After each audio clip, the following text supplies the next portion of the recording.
বিতর্ক মানে কি? বিতর্ক মানে যুক্তি দিয়ে তর্ক করা, যুক্তি দিয়ে তর্ক করা, তথ্য প্রমাণ ও যুক্তি, ৩টা পয়েন্ট, তথ্য প্রমাণ ও যুক্তি। কিন্তু আমরা বিতর্ক মানে অনেক সময় মনে করি যে মারামারি বা ঝগড়াঝাঁটি বা হচ্ছে কথা চালাচালি, দ্বন্দ্ব সৃষ্টি করা, সংঘর্ষ তৈরি করা, কিন্তু বিতর্কের উদ্দেশ্য এটা নয়।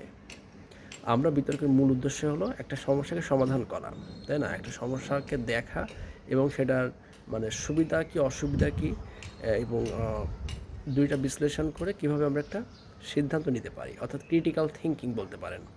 সো আমরা বিতর্ক করলে ক্রিটিক্যাল থিঙ্কিং অ্যাবিলিটি অনেক ভালো হয়, আমরা চিন্তা করতে পারি, আমরা একটা সমস্যাকে কীভাবে সমাধান করতে পারি সেটা নিয়ে ভাবতে পারি, সেই সমস্যার মানে একটা একটা বিষয়ের সুবিধা কী এবং অসুবিধা কী সেটা নিয়ে আমরা যাচাই বাছাই করতে পারি এবং একটা সিদ্ধান্তে নিতে পারি, সিদ্ধান্তে আসতে পারি। সো এটাই কিন্তু মূল ব্যাপার। কিন্তু বিতর্কের মূল বিষয়টা আমরা অনেক সময় বুঝতে পারি না, বা উদ্দেশ্যটা বা পারপাসটাই আমরা অনেকে জানি না।